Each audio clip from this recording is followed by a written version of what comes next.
Lluvias dejan más inundaciones y problemas en Guapiles y el Pacífico. Monteverde intenta reponerse de los daños. Larga jornada para definir medidas contra presidente y directivos de la Caja. Caso ya llega a medios internacionales. Rodrigo Arias y fiscal general de la República reciben amenazas. Poderes ligan ataques a arrestos en la Caja. Embalse Arenal con lenta recuperación por lluvias durante este 2024 y se proyecta usar 5% de combustibles el otro año. La ola de homicidios se extiende a 11 cantones que antes gozaban de tranquilidad. Crímenes subieron 800% en 5 años. Sin Mariano y sin Guzmán, Saprissa abre los cuartos de final de la Copa Centroamericana esta noche.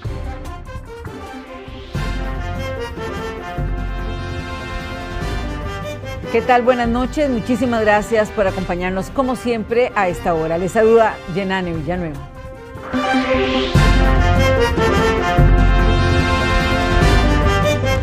De inmediato pasamos al detalle de las informaciones. Como lo decíamos en nuestros titulares, y ahora vamos a profundizar, las lluvias siguen afectando nuestro país. Y en las últimas horas, según el último reporte de la tarde de la Comisión Nacional de Emergencias, se registran 16 inundaciones, sobre todo Paquera, Limón y Monteverde. Gustavo Díaz nos amplía, nos da el detalle. Adelante, Gustavo. Hola, ¿qué tal, Yenani? La noticia está en Punta Arenas. Los comités locales de emergencia, Cruz Roja y bomberos, además también de la Comisión Nacional, están completamente atentos a 2 puntos en específicos.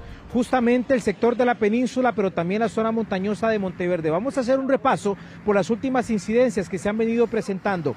Estamos observando a continuación el sector de Ostional y déjenme decirles a ustedes que la ruta 160 entre Nosara y Ostional esta tarde registró varios vehículos que tuvieron que ser rescatados y tuvieron que recibir ayuda para poder atravesar el río Ostional, esto ubicado en Santa Cruz de Guanacaste, por motivo de que la crecida fue bastante importante en el paso provisional, ya que el puente se encuentra a un lado y se está todavía en una construcción. Próximamente será abierto, se espera en muy pocos días, pero ese es el escenario a los que varios conductores se tuvieron que someter durante estas últimas horas con ayuda de maquinaria para poder sacar los vehículos, pese a que existen unas reiteradas recomendaciones a que cuando el clima está en estas condiciones no intentar atravesarlo así.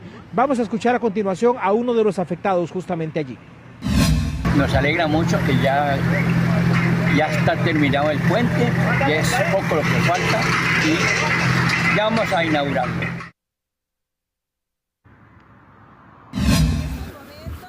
En el sector de la península esta tarde llovió bastante, la marea está muy alta, los ríos están completamente crecidos y eso provoca también un taponamiento. Estamos en el sector de Paquera y estas son imágenes importantes que permiten determinar incluso también con informes de la Cruz Roja cuál ha sido la afectación en ese sector. Se han determinado ya 6 personas que tuvieron que evacuar con ayuda de la Cruz Roja, dado que incluso también los últimos reportes de la Comisión Nacional de Emergencias están indicando que en el sector de Paquera también se presentaron 6 inundaciones y eso provocó una movilización importante de personal hacia ese sector. Además de allí, muy cerca se ubica la localidad de Cóbano, en donde por lo menos hasta ahora, la Cruz Roja no ha tenido que habilitar algún albergue, pero sí mantiene un monitoreo constante y una situación de asistencia para todas las personas que requieran, principalmente por la crecida de los ríos y una marea alta. Lo conversábamos hace pocos minutos con don Jorge Matamoros, coordinador operativo regional de la Cruz Roja en todo este sector.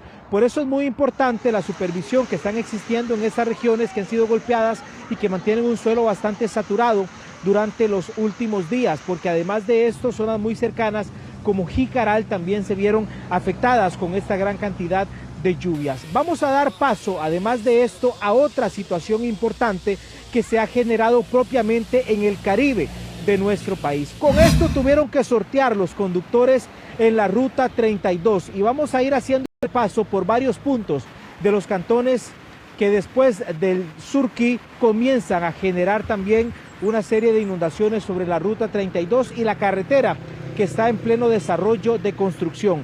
Los conductores en la localidad de Guapiles tuvieron que experimentar esta gran cantidad de saturación de agua en las vías. Y es que existe también una corriente muy importante que en su momento arrasó con parte de un dique, y toda esta gran cantidad de agua es la que en este momento también se estaba posicionando sobre el sector de Guapiles, a tal punto también que mientras eso sucedía y en algunos tramos de esta vía comenzaba a descender el nivel del agua, se generó un accidente importante, que es el que vamos a observar también en imágenes, porque un conductor perdió el control producto de que en ese momento la carretera estaba completamente mojada, estaba bastante resbalosa, existía una gran cantidad de barro, y en ese momento es cuando se logra registrar lamentablemente este accidente, pero que por otro lado también tuvo únicamente daños materiales, no hubo una afectación de una persona herida de gravedad, y ante esa circunstancia también, por supuesto, que se generó una movilización importante de los socorristas para poder atender esta situación. Por demás, las lluvias estaban provocando muchas presas en ese sector de Guapiles. Esto también fue acrecentando todavía la gran cantidad de movilización de vehículos, principalmente pesados, en esa zona a una gran lentitud. En la localidad de Guásimo, un poco más adelante, en ese cantón también se fue experimentando la gran cantidad de agua sobre la ruta 32. El desagüe se ha puesto a prueba, no es el eficiente, no es el que se busca y tampoco el que se necesita, en este caso de las inclemencias cuando son sumamente importantes en ese sector del Caribe, y propiamente se logra ver en estas imágenes cuánto de alguna manera se afectó el tránsito de los vehículos en ese momento en la localidad de Guásimo. Allí muy cerca también se ubica la localidad de Pocora, que es otro de los escenarios que quiero que observemos a continuación, porque además de eso estamos posicionados justamente en el sector conocido como la entrada de Robertos, en donde se vio prácticamente inundada esta localidad. Estamos hablando de que a partir de las 3 de la tarde comenzó a llover de una forma intensa. Pese a que existe una alerta amarilla en prácticamente todo el país, y a excepción del Caribe, que está con una alerta verde, no es de fiar, porque este es el escenario que dejó también este aguacero intenso en horas de la tarde en el sector de Pocora, por ejemplo. Y si nos adentramos un poco más en el centro de Pocora, les hemos de comentar que el Sensinay de esa localidad se vio completamente inundado. La plaza y el acceso también al centro de Pocora quedaron cubiertos bajo el agua, dado que el alcantarillado ha sufrido una obstrucción muy importante y la cantidad de lluvia fue muchísima, que no permitió que esa agua corriera hacia el sector del desagüe que se requería, y eso también incluso provocó la inundación del Sensinay y la alerta de algunos padres que en su momento estaban también allí presentes recogiendo a sus pequeños, y por supuesto eso mantiene al Comité Local de Emergencias sumamente ocupado en esa región de Limón. Y es que a lo largo de la ruta 32 se siguió experimentando esta situación tan compleja. Lo vemos justamente en Siquirres, en donde incluso existe ya una disminución de 2 carriles a un solo carril, producto de que ese tramo de la vía todavía no está finalizado o bien habilitado a un doble carril en ambos sentidos. Es por eso que incluso la situación se puso de una pesadilla mayor para todos los conductores en ese momento, y lo expresamos también así en estas imágenes que hemos logrado obtener de cómo estuvo el escenario justo en ese sector, porque hay mucho vehículo pesado que tuvo que estar esperando aproximadamente más de 1 hora para poder circular un tramo que en una condición normal lo hacían en 10 minutos. Eso refleja que incluso el desagüe en ese momento de la ruta 32 estaba completamente obstruido, y es la problemática que existe por la gran cantidad de basura que incluso en su momento se acumula a los lados, en ambos carriles de esta ruta 32, y que se pone en evidencia con los fuertes aguaceros cuando ya también se experimentan en ese sector. Ahora vamos a ir a lo que es el sector de Monteverde, porque propiamente se registraron 2 nuevas inundaciones en ese lugar. Noticias Repretel estuvo desde el mediodía conversando con las personas afectadas, y al filo de las 5 de la tarde en ese sector nuevamente volvió a arreciar el agua de una forma muy fuerte, y eso provocó también inundaciones al menos en algunos caminos, que incluso ha propiciado que en este momento comités de la Cruz Roja de Punta Arenas se estén desplazando con unidades, con equipo especial hacia la zona de Monteverde de una forma preventiva. Todo lo que ha estado pasando en el Pacífico nos lo expresa don Jorge Matamoros, coordinador operativo regional, quien hace pocos minutos también estuvo conversando con Noticias Repretel y la misión que se tiene en estas zonas principalmente de vigilancia. Empezamos el día de ayer, ¿verdad?, con fuertes lluvias que se dieron propiamente en el sector de Monteverde. Ahí tuvimos que hacer algunos rescates efectivos, evacuar algunas personas a albergues y apoyar las labores del Comité Municipal de Emergencia durante el día de hoy.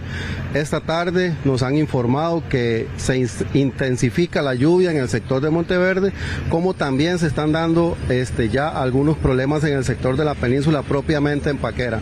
Hemos tomado la decisión de enviar a algunos miembros del Grupo Regional de Intervención al sector de Monteverde para que pasen la noche ahí para apoyar en cualquier situación que se vaya a dar en horas de la noche, y también estamos activando personal para, en caso de ser necesario, poderlos ingresar al sector de Paquera, siendo vigilantes de lo que vaya a suceder con la marea que está llenando y si aumenta el tema de las lluvias en este momento. Y es que con la marea y los ríos crecidos puede ser de una mayor incidencia en el sector de la península, Jorge. Efectivamente, se da un fenómeno de taponamiento, ¿verdad? Al subir la marea, los ríos y las quebradas aumentan su nivel, su caudal, e imposibilita la salida de estas aguas. Si vamos al sector de Monteverde, que ya lo mencionaba muy bien don Jorge Matamoros, hubo familias que realmente la pasaron muy mal. Desde ayer prácticamente que la fuerte corriente atravesó sus casas y en el peor de los escenarios hasta arrancó parte de estas estructuras. Noticias Repretel conversó con estas personas que hoy están necesitando ayuda e incluso una reubicación importante pronto.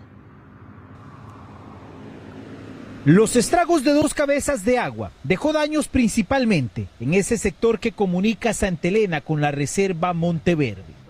Acá dañó el camino, destruyó un puente y la casa de doña Rufina y don Oldemar.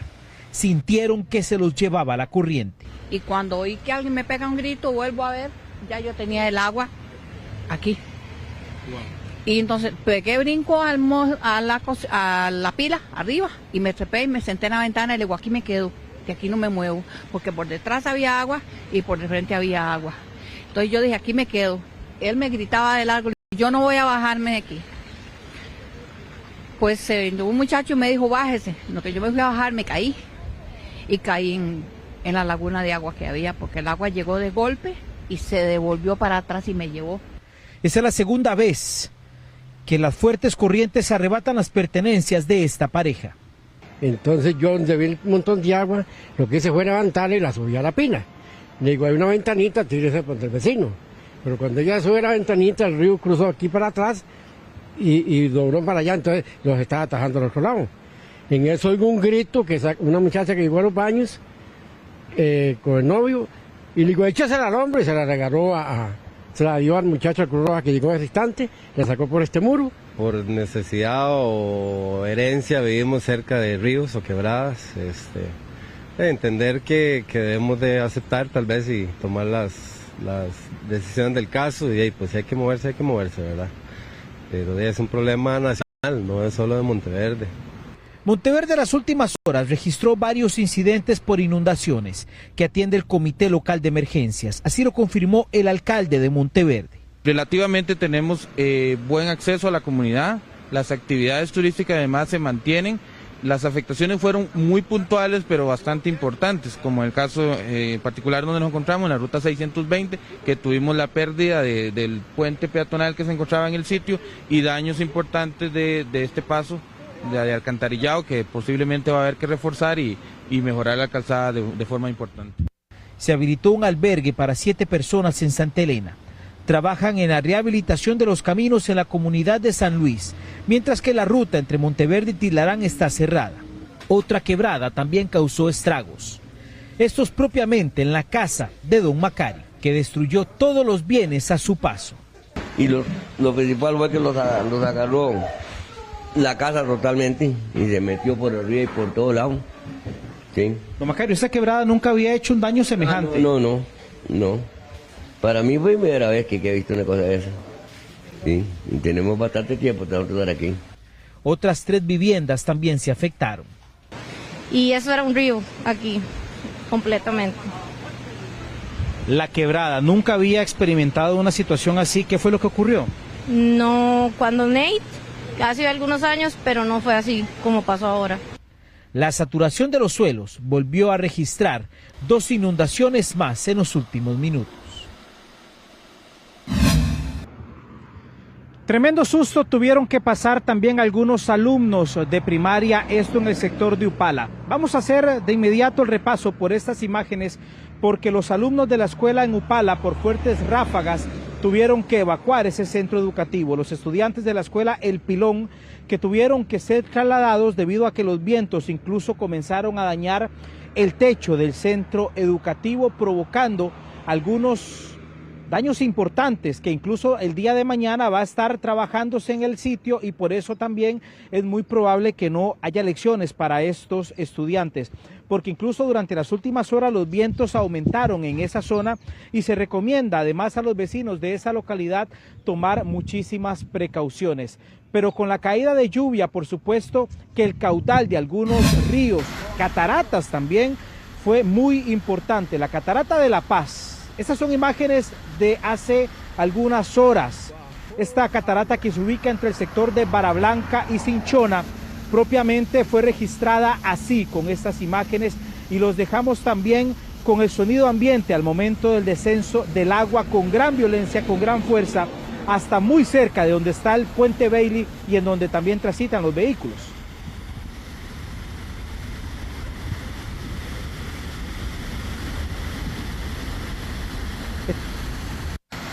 Catarata que por supuesto viene a generar un cuidado muy importante para los conductores que en ese momento estaban grabando el descenso de esta gran cantidad de agua que se mantiene también en este sector. Al menos hay un monitoreo importante en la zona del Pacífico, también en el Valle Central la alerta amarilla continúa, pero Limón tampoco se salva de los fuertes aguaceros. Se reporta a esta hora de Gustavo Díaz Parrales para Noticias Repretel. Muchísimas gracias, Gustavo, por el amplio reporte. Seguiremos también todos los informes de nuestro compañero Gustavo Díaz. Y a esta hora hay actualización sobre la situación de la presidenta de la Caja Costarricense de Seguro Social y 7 personas detenidas más por supuestas irregularidades con sobreprecios millonarios en un contrato para administrar EVAIS. Nuestro compañero Andrés Ramírez ha seguido el caso desde ayer, incluso hoy durante todo el día y a esta hora porque hay noticias. Adelante, Andrés. Hola, ¿qué tal, Yanani? Gusto saludarles. Estamos a esta hora desde el segundo circuito judicial de San José. Hay noticias en desarrollo y de hecho ustedes entenderán, estamos completamente en vivo porque están a la espera de salir la presidenta ejecutiva de la Caja y los 7 detenidos más en este caso porque ya el juez penal de Hacienda ha ordenado la libertad, eso sí, con algunas medidas que se tendrán que confirmar en los próximos minutos. Estamos en la parte de atrás de los tribunales de justicia, que es donde en cuestión de minutos estaría saliendo la presidenta ejecutiva de la Caja. ¿Cuáles son las medidas que ha ordenado el Tribunal Penal de Hacienda? Primero, tenemos que indicar que el Ministerio Público, la Fiscalía, solicitó de previo en la audiencia algunas medidas. Son, primero, suspensión como miembros de la Junta Directiva durante 6 meses. Esta es la primera petición, la primera solicitud que hizo justamente la Fiscalía. El segundo, impedimento de salida del país. En tercer lugar, firmar una vez al mes, no tener contacto con testigos y tampoco tener contacto con la licitación. Esto para todos los imputados en este caso. Vienen las personas, aquí lo tenemos en este momento, los detenidos por este caso de aparentes irregularidades en la adjudicación de un contrato para administrar los EVAIS a las cooperativas. Son las 7:14 minutos, el detalle en vivo en este momento. Reiteramos los detenidos, doña Marta Eugenia Esquivel, presidenta de la Caja, Seirid Rojas, vicepresidente de la Junta de la Caja, María Isabel Camareno, Jorge Porras López, Johnny Alfredo, María Gutiérrez. Doña Marta, estamos en vivo. Doña Marta, estamos en vivo. Vamos a ver si nos acomodamos por acá. Doña Marta. Bueno, está complicado aquí, los oficiales de la fuerza pública no nos están dejando abordar. Sale con los con alguna voz. Doña Marta. Vamos a ver, estamos en vivo. Aquí estamos en vivo, vamos a ver si logramos conversar con Doña Marta. En este momento vamos.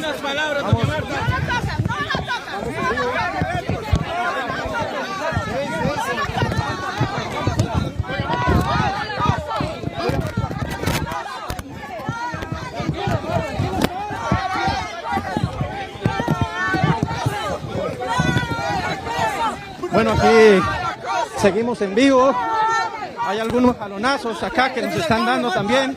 Eso hay que decirlo porque hay algunas personas que... Vamos a ver. Doña Marta. Vamos a ver. La están metiendo al vehículo. Y así está abandonando la escena la presidenta ejecutiva de la Caja Costarricense de Seguridad Social, doña Marta Esquivel. Vamos a ver si logramos acomodarnos en este sector. Ella está abandonando en este momento el segundo circuito judicial de San José. Ahí tenemos entonces cuando está abordando el vehículo sin dar una sola palabra. Doña Marta Esquivel con una bolsa de plástico. Así se va doña Marta Esquivel. Ahí tenemos la imagen en vivo. Ustedes entenderán lo complicado a esta hora de la escena. Tenemos 7:16. Vamos a ver si logramos también devolvernos un poco acá porque hay algunos otros imputados que están saliendo también al mismo tiempo. Vamos a reiterar cuáles son las medidas que ha solicitado el Ministerio Público. El primero es la suspensión como miembro de la Junta Directiva durante 6 meses. Eso es lo primero. El segundo, impedimento de salida del país, firmar una vez al mes, no tener contacto con testigos y tampoco tener contacto con la licitación. Todo esto para los 8 detenidos por el caso de aparentes contratos o adjudicaciones irregulares para administrar los EVAIS. Vamos a ver si logramos también conversar acá con algunos de los abogados. Ya todos abandonaron acá el segundo circuito judicial de San José en Goicoechea. Este trabajo que tenemos en vivo, 7:18. Vamos a ver si logramos recabar también algunos de los abogados que están saliendo por este sector. Vamos a caminar por allá con compañía de el camarógrafo Maynor Espinosa. Vamos a ver, acá hay mucho movimiento policial, se hizo un gran cerco policial a esta hora y justamente es cuando la presidenta ejecutiva de la Caja sale por ese vehículo que ustedes pues lograron apreciar hace algunos minutos. Vamos a escuchar lo que dijeron hace algunos minutos el abogado defensor y también el fiscal del Ministerio Público, información que incluso confirma cuáles son las medidas que se solicitaron y que continuará mañana a las 8:30 de la mañana para que el juez penal de Hacienda dicte cuáles serán esas medidas alternas a la prisión preventiva. Vamos a escuchar.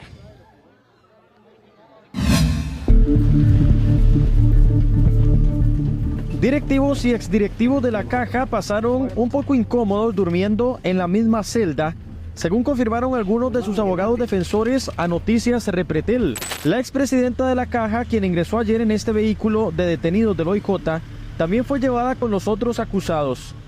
Sus defensores tenían sus proyecciones desde antes de la audiencia y esto fue lo que describieron. Eso dependerá de lo que venga a pedir el Ministerio Público y lo que se extienda la audiencia. Consideramos que no deberían de solicitar prisión preventiva en este caso. Estamos preparados para defendernos en ese supuesto, pero creemos que no es un escenario que se deba plantear en este caso. Y bueno, el tema de si quedan en libertad será un poco en base a las medidas que solicite el Ministerio Público y también a cómo se desarrolle la audiencia a lo largo del día y qué tanto podamos avanzar. Somos muchos abogados. Están detenidos todas las personas y eso también tiene una logística complicada, el tema de traslados de calabozos, los almuerzos, etcétera, y eso nos puede atrasar un poco, pero yo creo que hoy la audiencia se extenderá hasta horas de la noche, ojalá podamos terminar hoy mismo y si no, continuaremos el día de mañana. Bueno, siempre es una situación complicada para las personas que están detenidas. Él ha estado bastante tranquilo pese a las circunstancias del caso. Él es un adulto mayor, es la persona de mayor edad, creo yo, en esta causa. Entonces también nos preocupa el tema de su salud, tiene algunos padecimientos, pero ha estado bastante tranquilo, pudo descansar en la noche, que es importante. A veces es difícil en calabozos poder dormir. Y estamos esperando nada más que inicie la audiencia ahora a las 10:30 de la mañana. Eso es información que pues maneja el organismo de investigación judicial de la parte administrativa, cómo manejan pues el espacio de las celdas. Cuando uno lo visita pues es en una parte privada que únicamente conversa con él, entonces pues eso es información que nosotros no tenemos. Los delitos investigados, como los ve, son el de administración contra la hacienda pública con una pena de 5 a 10 años de prisión, tráfico de influencias de 2 a 5 años. Prevaricato, de 2 a 6 años de prisión. ¿Por qué no citaron por escrito a los miembros de la Junta Directiva y a doña Marta en lugar de detenerlos mediáticamente? ¿Por qué la Fiscalía se movió tan rápido con una base tan débil, haciendo uso de un sensacionalismo innecesario? En las últimas horas, la Contraloría General de la República confirmó que mantiene abierta una investigación también sobre este polémico contrato para administrar EVAIS, adjudicado el 17 de julio. Gracias. Bueno, continuamos acá desde el Segundo Circuito Judicial de San José. Vamos a conversar con el licenciado Rodrigo Araya. Estamos en vivo, don Rodrigo.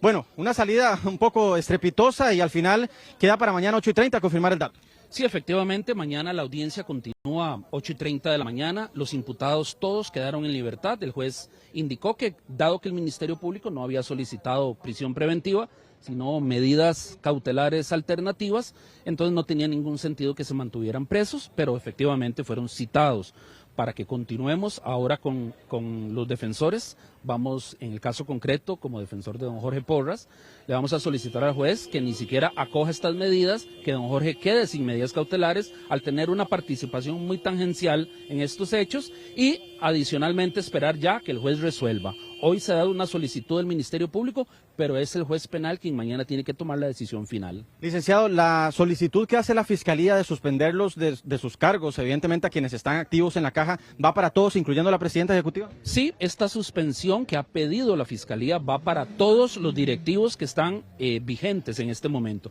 Por ejemplo, el caso de mi cliente, don Jorge Porras, él ya había renunciado a esta directiva, por lo tanto esa medida no lo afecta. Pero para el resto de los directivos se pide la suspensión en ese cargo. Ahora bien, la defensa va a solicitar que esa medida sea rechazada y le tocará al juez penal decidir si siguen en su cargo o efectivamente son suspendidos. En esta audiencia que será mañana 8:30, ¿tendrán que venir nuevamente ellos o ya quedan en su condición de libertad? Quedan en su condición de libertad, por supuesto, pero están citados, debidamente citados, mañana a las 8:30 de la mañana. Ellos tienen la obligación de presentarse, el juez así se los indicó, que tenían la obligación de hacerse presentes, no me cabe la menor duda. ¿Todos ellos? Que van a estar todos, porque todavía falta por conocerse qué va a resolver el juez con respecto a las medidas que solicitó el Ministerio Público y lógicamente con la gestión que vamos a hacer nosotros los defensores de que no se impongan medidas o se impongan las mínimas. Licenciado, solamente para que la gente le quede claro, porque claro, la audiencia hoy duró todo el día, prácticamente desde las 10, 11 de la mañana, hora de almuerzo y demás. Mañana esto, que es la decisión final del juez, ¿podrá tardar también un tiempo similar? Bueno, faltamos todavía toda la batería de la defensa, podemos llevarnos toda la mañana. Somos aproximadamente 8 defensores de 8 investigados y después de esto el juez le tocará resolver.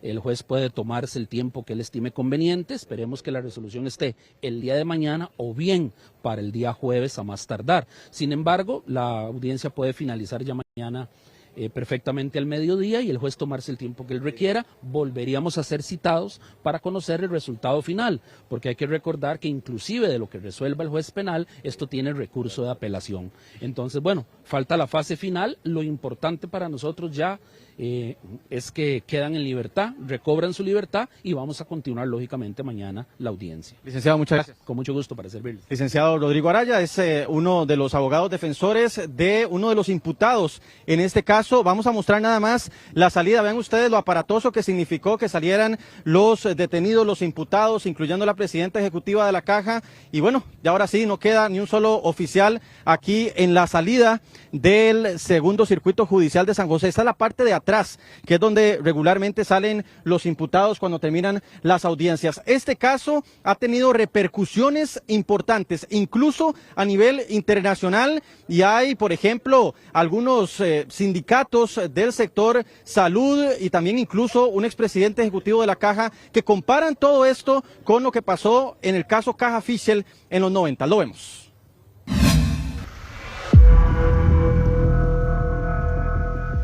Este es uno de los documentos que desde mayo de este año no avalaron el informe de razonabilidad de precios que la Caja pagaría a unas cooperativas para administrar EVAIS por 10 años. Y este otro documento al que tuvo acceso Noticias Repretel muestra que una sola persona fue la que recomendó la cuestionada adjudicación.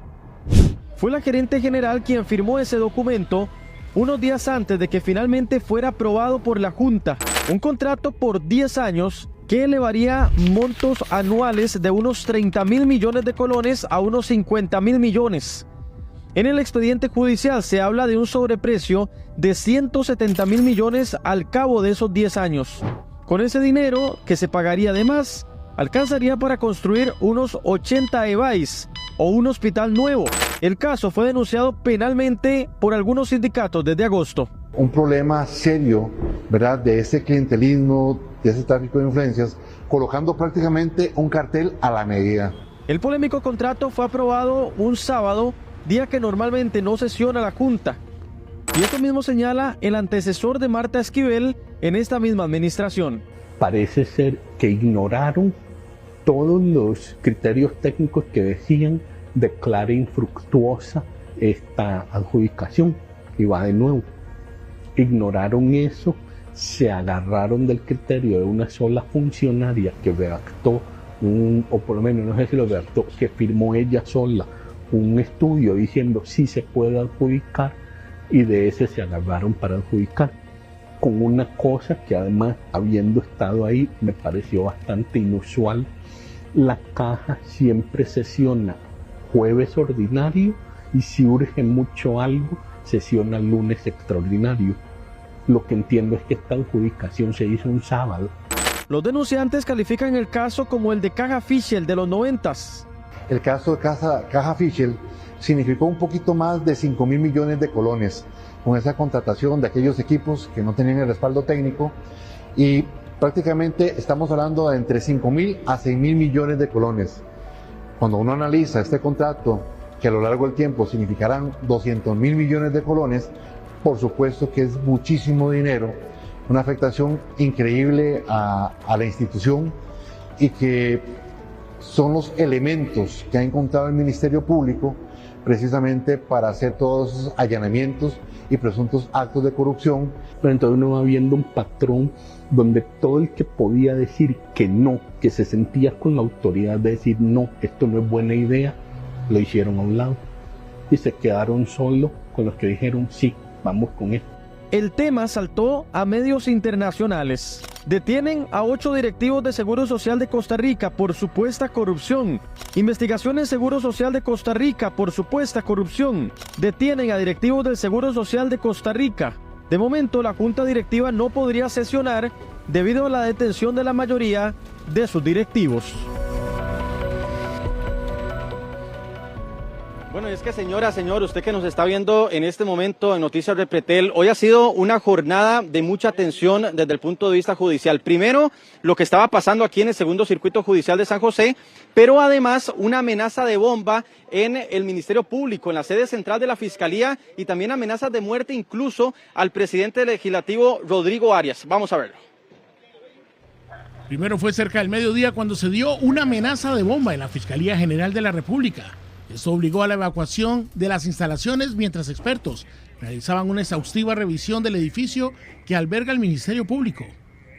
Esta amenaza fue confirmada por la institución mediante un comunicado, en donde resaltan que el caso está siendo manejado con la mayor seriedad y relacionan las amenazas con los allanamientos realizados este martes en contra de funcionarios de la Caja Costarricense de Seguro Social.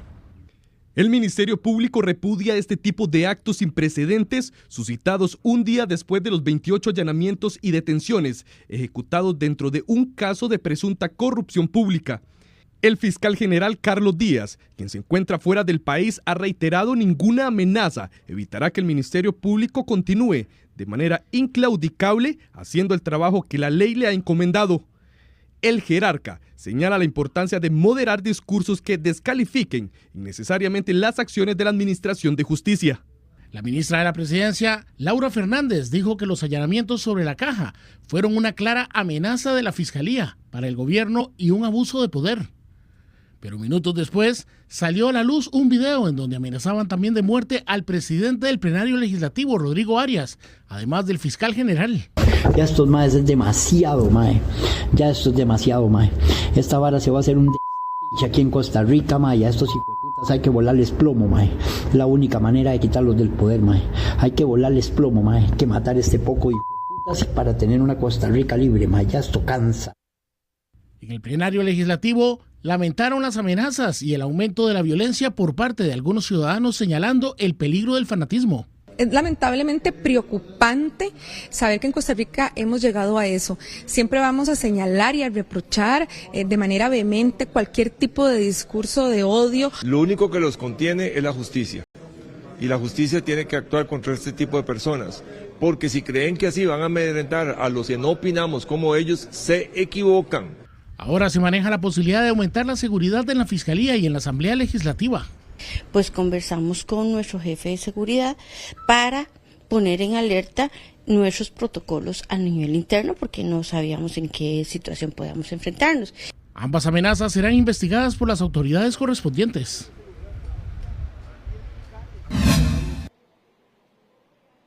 Reiteramos entonces para visualizar de nuevo el momento en el que salen los imputados, incluyendo a la presidenta ejecutiva de la Caja, Marta Eugenia Esquivel, hace algunos minutos aquí del segundo circuito judicial de San José, en una audiencia que inició a eso de las 10 de la mañana, cumplían ya aproximadamente 30 horas de estar aquí entre la audiencia y en las celdas. De hecho, nos decían los abogados que tuvieron que pasar la noche todos juntos en una misma celda, y nos decía un abogado explícitamente que era muy complicado que pudieran dormir un poco o descansar cuando todos estaban metidos en una sola celda. Ahí tenemos en imágenes. Reiterar entonces, se solicita la suspensión como miembros de la Junta Directiva durante 6 meses y será hasta mañana a las 8:30 de la mañana que ya el juez tome esta decisión final que ha solicitado el Ministerio Público, la Fiscalía. 7:32, un reporte a esta hora desde Goicoechea de Andrés Ramírez Fernández para Noticias de Pretel. Buenas noches. Muchísimas gracias, Andrés. Buenas noches. Andrés continuará también brindando actualizaciones sobre este caso que la misma Fiscalía ha dicho e incluso en ese momento la importancia que tiene para el país. Y pasamos a otro tema, porque poco a poco se recuperan los embalses que permiten la generación de energía. ¿Cuál es el estado actual? Eric Meléndez tiene el reporte. Adelante. Yenane, ¿qué tal? Muy buenas noches. Y es que para el próximo año el Instituto Costarricense de Electricidad requerirá de un 5% del uso de combustibles para generar esa energía eléctrica. Estamos hablando de que el embalse Arenal tiene una lenta recuperación. Incluso de la totalidad de este lago artificial faltan 8 metros por llenar. De un casi 70% de lluvias depende el país para la producción de electricidad. El 2024 ha sido uno de los más variantes en tema de lluvias, que genera a su vez implicaciones en la energía hidroeléctrica, de la que más depende el país. Según el Instituto Costarricense de Electricidad, las represas de Arenal, Cachí, Pirriz y Reventazón están por recuperar su nivel. La que más ha tenido complicaciones es el embalse Arenal. De sus 544 metros de elevación, aún faltan por llenar 8 metros en sus 85 kilómetros cuadrados. Tenemos embalses como Arenal, que es uno de nuestros embalses principales y más grandes, y es por ende el que cuesta más poder recuperarlo a las condiciones que esperamos para llegar el verano, enfrentarnos al siguiente verano. Lo que es Pirriz, Reventazón y Cachí son embalses que van a estar en una variación, pero ya en estos momentos se encuentran en recuperación óptima. Pese a las lluvias, expertos prevén que en el caso de Arenal lo que resta de invierno no deje completar su nivel. Incluso si lo vemos por tipo de uso de energía, en el caso de los combustibles para 2025, esta será de un 5%. En el caso de la hidroeléctrica, un 69%, la importación de energía de 1.6% y la geotérmica de 11.9%. Esto hace que tengamos lluvias aisladas, muy intensas cuando llueve o condiciones muy secas. Entonces, nos ha cambiado muy fuerte el patrón. Algo similar nos ocurrió en el año 2011, que tuvimos unas condiciones de niña, la niña estaba bien definida, y aún así tuvimos algunos meses deficitarios por la condición de este sistema que les estoy comentando. La utilización de plantas térmicas de alquiler con capacidad de 140 megavatios, así como la negociación de compra de energía del mercado regional, serán parte de las acciones del ICE para garantizar energía en el primer cuatrimestre del año entrante, donde el uso de energía casi se duplica. Esa red es compartida con elementos como el CIPAC, líneas de transmisión como CIPAC, como también líneas de transmisión nacionales. El ICE no prevé aumentos en las tarifas del próximo año. Sin embargo, el uso de combustibles para generarla podría traer variaciones y con ello incrementos en los recibos. Todas nuestras plantas en realidad son vitales en todo momento. Tenemos las de filo de agua que durante todos los meses que resta de la etapa lluviosa van a estar manteniendo la generación constante para poder salir de los meses que resta del año. Pero para el verano justamente nos preparamos con los embalses. En realidad el embalse de Arenal es un embalse que cuenta con un volumen importante, considerable, que va a jugar, incluso se llama muchas veces bianual. El hecho que nosotros en estos momentos estemos 3 metros arriba de lo proyectado no quiere decir que sea en su volumen máximo. En el caso del embalse Arenal, según expertos, no completaría su capacidad máxima durante este 2024. A pesar de que no se complete lo que es la totalidad en el embalse Arenal, los otros embalses estarían garantizando el servicio para el próximo año, según ha indicado el ICE. Hasta ahora, 7:37, Yanane, la información que tenemos desde San José, el informe de Eric Meléndez Delgado para Noticias Repretel. Buenas noches.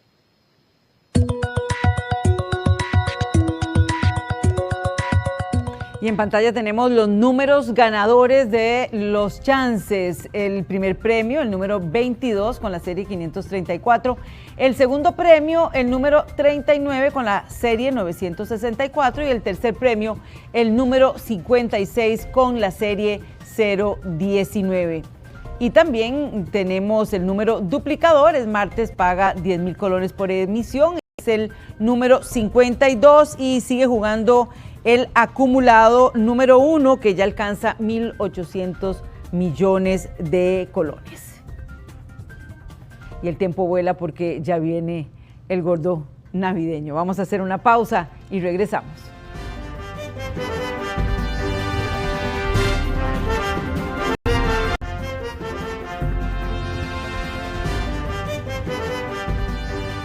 Muchas gracias por continuar con Noticias Repretel. Los homicidios se extienden en 11 cantones que antes gozaban de tranquilidad. Los asesinatos se incrementaron de forma significativa en 5 años. El detalle, el dato exacto, lo tiene nuestro compañero Josué Vargas. Adelante, Josué.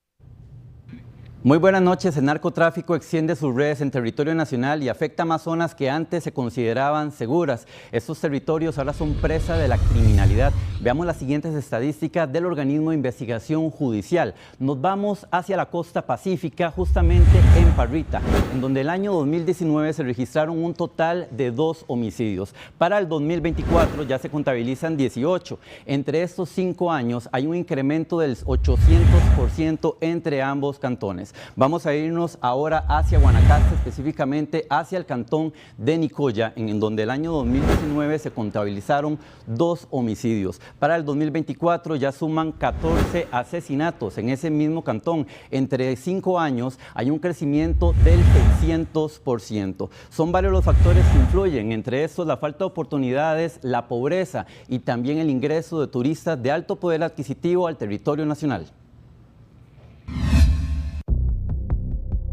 2 gatilleros intentaron asesinar a un joven, pero por error mataron al hermano e hirieron a su madre adentro de una casa. El hecho se registró en barrio San Martín de Nicoya, un cantón costero con playas paradisíacas, pero contrastado con una nueva realidad violenta. Como en todo el país, eso siempre ha sido difícil, ¿verdad? Y en realidad que se necesita que los gobiernos trabajen más al respecto, más seguridad. En realidad, de ahí, la gente delincuente andan libres. 11 cantones que gozaban de cierta tranquilidad antes de la pandemia, ahora son focos de conflictos entre grupos criminales. En 5 años, los asesinatos se dispararon en Carrillo, Santa Cruz y Nicoya, 3 de los territorios con mayor desarrollo turístico de Costa Rica. Santa Cruz, por ejemplo, pasó de 3 homicidios en 2019 a 12 en el mismo periodo de este año.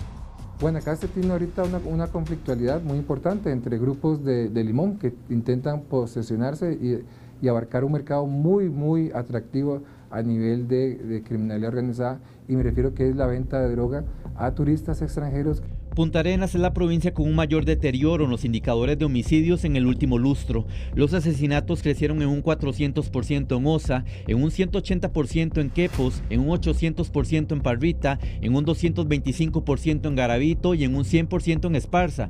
Estos cantones tenían menos de 5 homicidios en el mismo periodo del 2019. Hay mucha droga, tiene mucha droga ahí. Aparte de eso, la falta de empleo, que ahí no hay empleo para las personas. Maneras para poder estudiar, salir adelante. Solo con ayudas, como uno que es, digamos, de bajos recursos. Ayudas del gobierno. Sí. Nos ha desplazado el fenómeno al Pacífico Sur.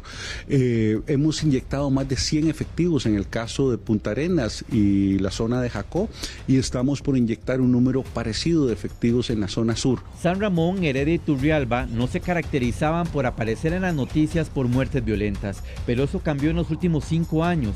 En San Ramón los homicidios aumentaron en un 330%, en Heredia un 150%, mayoritariamente en el distrito de San Francisco, y en Turrialba un 750%. Este último cantón pasó de tener 2 asesinatos en 2019 a 17 este año, mientras que San Ramón se disparó de 3 a 13 casos. Estas operaciones echan sus raíces en aquellos lugares que por décadas han estado abandonados de otras políticas públicas, como una educación de calidad, como espacios de recreación accesibles y seguros para las personas. A esta fecha hay 18 cantones que no registran asesinatos en 2024, pero la lista se hace más corta año con año, conforme el narcotráfico expande su influencia y deja menos territorios ajenos a la violencia. Entre estos cantones libres de homicidios están Dota, Tarrazú, Naranjo, Barba, Flores y Turrubares. Estos cantones ubicados en las costas son más susceptibles al incremento del narcotráfico debido al fácil acceso de embarcaciones con sustancias ilícitas. Muy buenas noches. Gracias, Josué. Visto y también hemos reportado el proceso. Las nuevas generaciones o no quieren tener hijos o no quieren tener tantos hijos como antes. Y esto provoca cambios, por ejemplo, entre cotizantes en el régimen de pensiones. Tenemos toda la información con nuestra compañera Génesis Castillo. Todos los retos, lo que representa esto para el sistema. Adelante, Génesis. Hola, ¿qué tal? Muy buenas noches. En efecto, el Sistema Nacional de Pensiones necesita cambios cuanto antes y así lo ha alertado la Superintendente General de Pensiones, Rocío Aguilar. En estos momentos, la población en etapa de la vejez está en 500,000 personas y se proyecta que para el 2060 se esté cuadriplicando. En la actualidad, aproximadamente hay 500,000 adultos mayores y se proyecta que para el 2060 sean 1.7 millones de personas en la etapa de la vejez. Esto pone a pensar a las autoridades que deben reformar el sistema de pensiones. Una caída dramática en la natalidad, el incremento de la pobreza en la vejez, dado la ausencia, digamos, de sistemas de protección. La Superintendencia de Pensiones alerta de que hay 173,000 adultos mayores sin pensión. También dicen que la pobreza extrema se multiplicará y que hay una insuficiente cobertura del régimen de invalidez, vejez y muerte. Pero sistemas de pensión que están fundamentalmente amarrados al mercado laboral y a planillas también se enfrentan con disrupciones tecnológicas, además con una alta informalidad. Además de los retos en el sistema de pensiones, la SUPEN dice que hay 30,000 personas en espera de una pensión del régimen no contributivo. También aseguró que los rendimientos en estos momentos están bastante positivos. Nos vamos. Así es, nos vamos. Muchísimas gracias, Alexander. Feliz noche. Igualmente. Y muchísimas gracias también a ustedes por habernos acompañado. Les recordamos que a las 11 tenemos nuestra última edición. Como siempre, les espero. Cuídense muchísimo.